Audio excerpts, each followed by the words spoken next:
The LE-2 Imperial Space Marine, LE meaning limited edition, was Citadel's very first Space Marine mini, released in 1985, quite a bit before Warhammer 40,000 came out. Unlike most other old Space Marines, this Marine, sculpted by Bob Naismith, doesn't have a separate backpack, so the model is just a single piece of metal.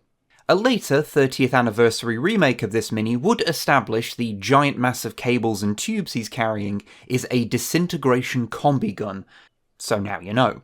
And yes, this mini is presumably why they named the prototype Space Marine Li-2 in the Horus Heresy series, which is a nice way to commemorate them. This Proto-Custodes comes from early 1987 and was simply known as Imperial Bodyguard, then later was given a more recognisable name once 40k was in full swing. This early version of a Guardian Spear is quite fun, since it's less of a power weapon with a bolter built into it, and more of a sci-fi laser gun with a broom handle strapped to the end, presumably making it a nightmare to actually fire without knocking all the ornaments off any nearby mantelpiece. Now, if only I could figure out where else I'd seen shirtless Custodes. This Mark Copplestone Tech Marine from 1988 shows off how Tech Marines of this era didn't have big servo harnesses to help them fix stuff.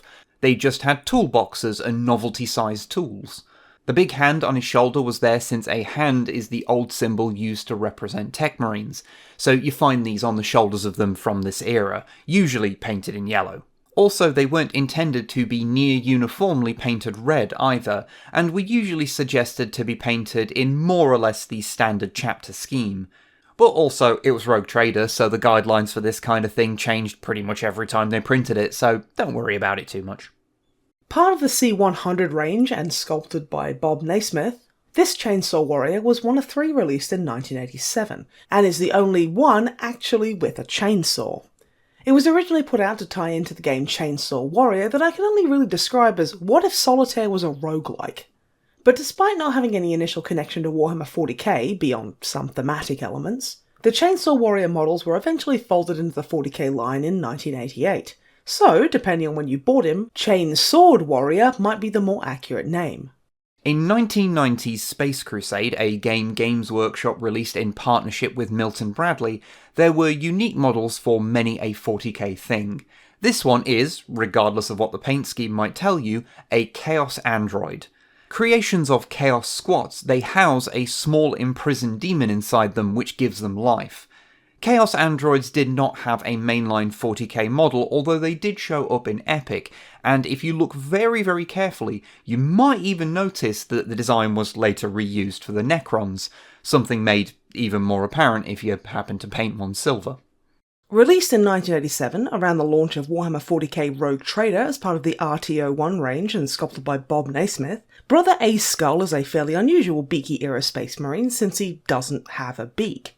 Instead, going for a sort of squinting skull mask kind of affair. He was also sold under the name Brother Dixon, but that's not as fun as Brother A's Skull. In his off time, Brother A's Skull enjoys warm summer days, watching cricket matches and arguing that Phase 5 of the MCU is the worst one with people on Reddit. Before Warhammer 40k, Games Workshop had a different sci-fi miniature game, Spacefarers.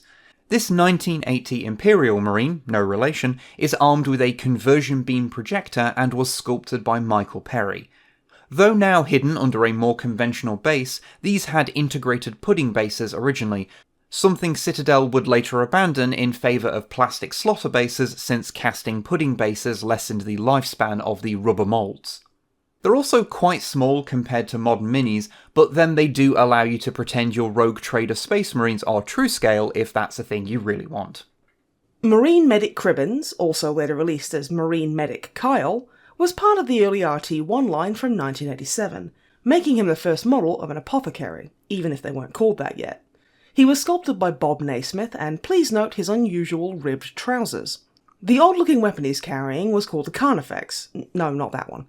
And it wasn't a ranged weapon. It was actually a device for driving a bolt into a dying patient's brain. Fun! From 1988, this Ali Morrison sculpted Space Marine is wielding a fairly interesting weapon, a shuriken catapult. This neatly shows off how, during 40k's first edition, weapons weren't tied to one particular faction, so a lot of interesting combinations were possible. This one is also sporting the earlier metal version of the backpacks from before the plastic version was the norm. This is actually the first Lamentor I painted, so if you're sick of seeing yellow in our videos, then you can blame this mini and how much I enjoyed painting it. The Chaos Squat model line was a bit of a mixed bag, but this 1989 Chaos Squat in Exo Armour is perhaps the most charming of the range. Incredibly round with that big set of gnashes and Kingdom Hearts feet, they have a very cartoony look to them, although that belies some actually pretty detailed mechanical sculpting on there. It's also pretty funny to consider that they're the squat equivalent of Terminators, considering how small they are, even compared to the Terminators of the time.